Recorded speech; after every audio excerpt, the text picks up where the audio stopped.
juge Adrien Fulford, je vais maintenant demander aux parties ainsi qu'au greffe de se présenter. Mais avant cela, j'aimerais demander à tous de parler lentement et de marquer des pauses avant de répondre à des questions afin de permettre aux interprètes de faire leur travail. Puis-je vous demander de vous présenter ainsi que présenter les membres de votre équipe, monsieur le procureur? Merci. Le procureur. The office of the prosecutor. Le bureau du procureur est représenté par Reinhold Gallmetzer, Fakiso Mochochoko, Pascal Tourlan, Cécile Madec et le procureur lui-même, Luis Moreno Ocampo.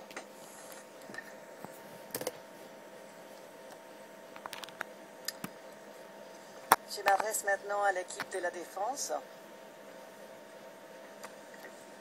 Puis-je demander à l'équipe de la défense de bien vouloir se présenter? Bonjour Madame le Président.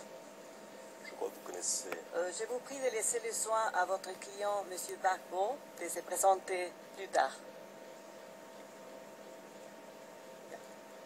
Bonjour Madame la Présidente. Je crois que vous connaissez Maître Keïta, conseil principal de l'Office public de la Défense. À côté de moi, Jennifer Naouri, assistante légale. Derrière moi, Maître David Hooper, qui est inscrit à la Cour pénale internationale. À ses côtés, Pedrana Rezidovic, case manager. Et quant à moi, je suis Emmanuel Altit, conseil du président Gbagbo, avocat au barreau de Paris. Je vous remercie. Merci. Je me tourne maintenant vers le greffe. Madame Arbia. Bonjour. Pour le greffe, Sylvana Arbia, greffier. Avec moi, il y a Cyril Laucci, conseiller juridique, et Peter Van-Averpeke, coordinateur juridique. Merci. Merci, Madame Arbia. Maintenant, je voudrais m'adresser à M. Gbagbo et lui demander de bien vouloir se présenter. Je vous prie, monsieur, de vous lever et je vous invite à nous dire quel est votre nom, ainsi que vos dates et lieux de naissance et votre profession actuelle. Et allumez votre microphone, s'il vous plaît.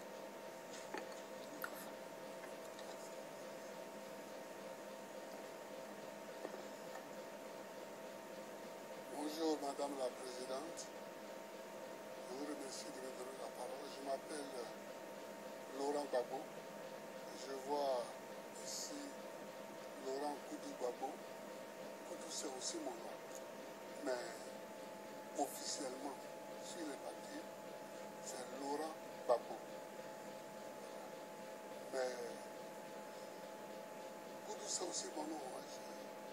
Donc, l'affaire indique bien qu'il s'agit de moi. Je vous remercie. Et il nous faut aussi connaître votre date et lieu de naissance, ainsi que votre profession. Je suis né le 31 mai 1945 à Gagnoa, la République de Côte d'Ivoire. Gagnoa, G-A-G-N-O-A, la République de Côte d'Ivoire. Merci beaucoup. Et bien sûr, je constate que vous parlez le français, vous le comprenez parfaitement. Oui, je ne parle que français. C'est votre langue maternelle. Malheureusement. C'est votre langue maternelle. Oui. Oui. Ok, merci beaucoup, monsieur. Vous pouvez vous asseoir.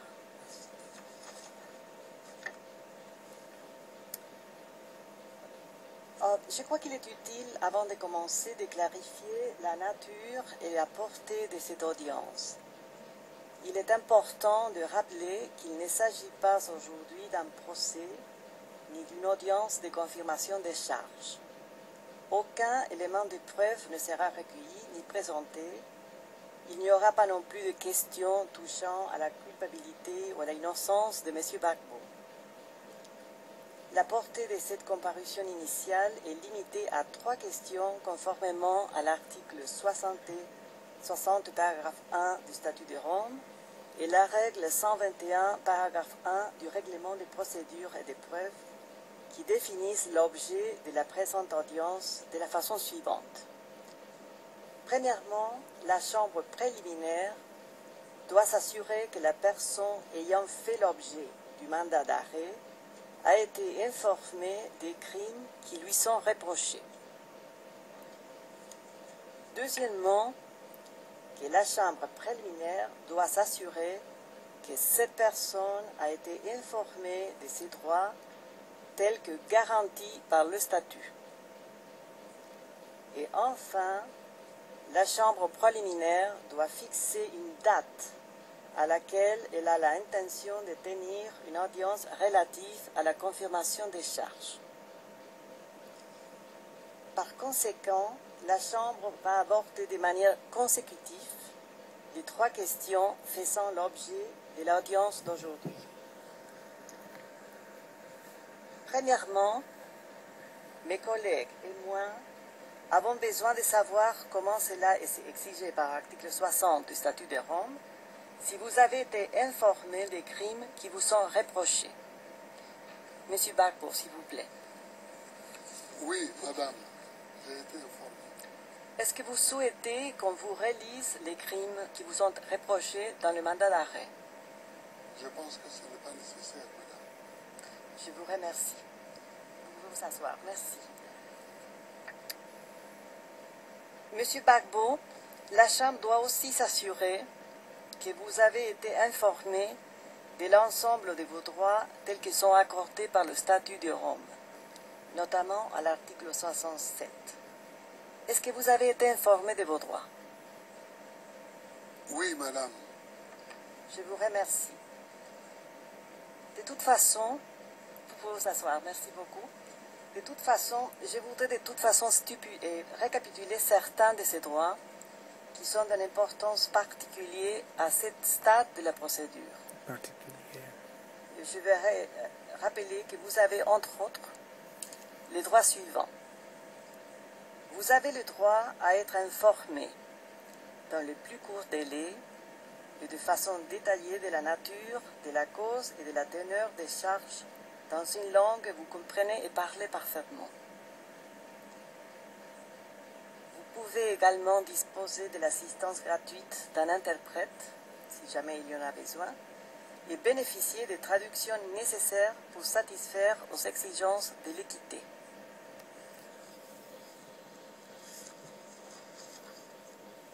Vous avez le droit à disposer du temps et des facilités nécessaires à la préparation de votre défense et communiquer librement et confidentiellement avec le conseil de votre choix. Vous avez le droit de garder silence et vous ne pouvez pas être forcé de témoigner contre vous-même ou de vous avouer coupable.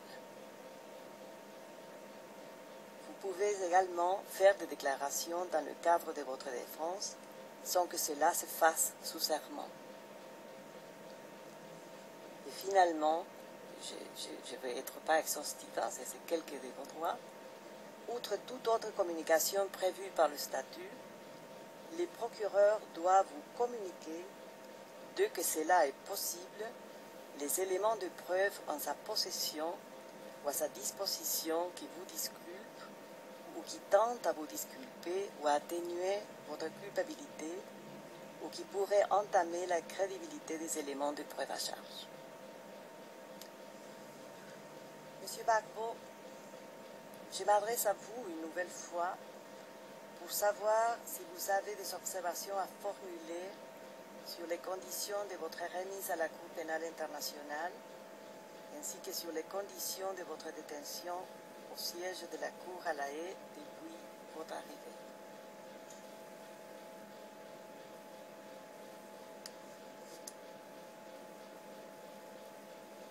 Madame, les conditions de ma détention à la Cour d'ici, à la Cour de La Haye, sont correctes. Les conditions normales de détention d'un être humain. Mais c'est mes conditions d'arrestation qui sont moins. J'ai été arrêté le 11 avril 2011, sous les bombes françaises.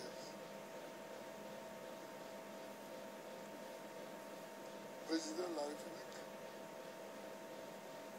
la résidence du président de la République a été bombardée du 31 mars au 11 avril. Et c'est dans ces décombres-là, le 11 avril, pendant qu'on bombardait la résidence qui était déjà à terre, nous on s'est cachés dans les tours de la résidence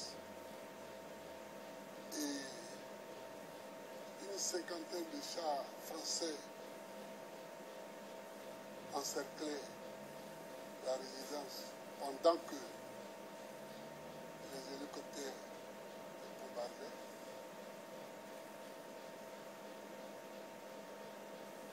C'est dans ces conditions-là que j'ai été arrêté. J'ai vu devant moi mourir mon ministre de l'Intérieur, Tagro. J'ai vu mon fils aîné, qui est encore détenu en Côte d'Ivoire. C'est d'ailleurs pas pourquoi on l'a arrêté. C'est peut-être parce qu'il est mon fils. Je l'ai vu battu. J'ai vu mon médecin personnel qui était avec moi, le docteur Blé, qui est encore à Korogo. Je l'ai vu battu et j'ai cru même qu'il allait mourir, mais Dieu merci, il n'est pas mort. Mais Tagro a eu moins de chance, le ministre de l'Intérieur.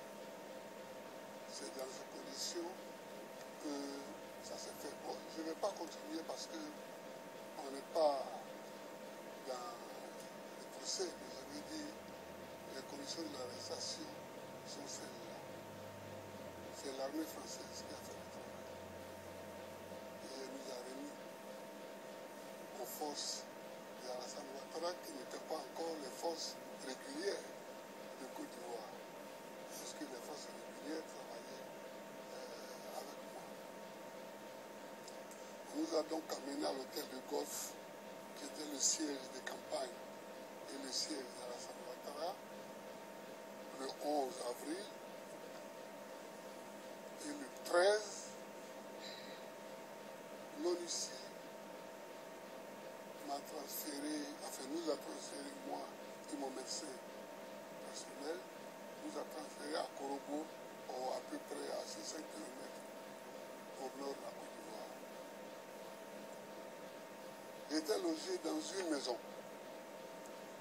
J'avais un lit, un moustiquaire, une douche. Donc, j'avais 2 repas par jour à ma demande, parce qu'on m'avait proposé 3. Généralement, je ne mange pas 3 repas par jour, je mange que 2. Donc, le problème n'était pas là. Mais je ne voyais pas le soleil. Je ne savais ce qui se passe dans le ciel que quand il pleuvait sur les toits. Je ne voyais pas le soleil. J'ai vu les quelques rares fois où j'ai vu le soleil, que quand les avocats sont venus à cause des difficultés, alors même Maître Altiti est allé jusqu'à Korogo, il a fait 2 jours, on l'a empêché de me rencontrer. Et ça a été tout le temps comme ça, une bataille entre les avocats et mes geôliers pour que je puisse voir. Alors, c'est pas... Je pense que ça, c'était pas correct. Bon, là aussi, je vais m'arrêter parce que c'est pas une séance pour apitoyer les gens. Hein. J'essaie de décrire ce qu'il y a à dire. L'enfermement, sans pouvoir marcher, sans pouvoir voir le ciel, sans pouvoir sortir, a fait que j'ai eu de nouvelles pathologies, en plus de celles que j'avais déjà. Et je ne suis plus un jeune homme, comme vous le voyez, madame. Je ne suis plus un jeune de 20 ans ni de 30 ans. J'ai aujourd'hui 66 ans. Donc, aujourd'hui, j'ai mal à l'épaule, j'ai mal à tous les poignets. Ici même, quand je suis arrivé, Vous voulez le tuer à petit feu. on m'a fait des radios, on me donne des médicaments. Donc, voilà ce que je souhaitais dire. Sur mon transfert à La Haye, madame, moi, je suis toujours surpris par certains comportements. Si on me dit, Gbagbo, tu vas aller à La Haye, je monte dans l'avion, je viens à La Haye. Mais là encore, on nous a trompés. On m'a appelé, on me dit que je vais rencontrer un magistrat à Korogo, dans le cadre de je ne sais plus quelle affaire.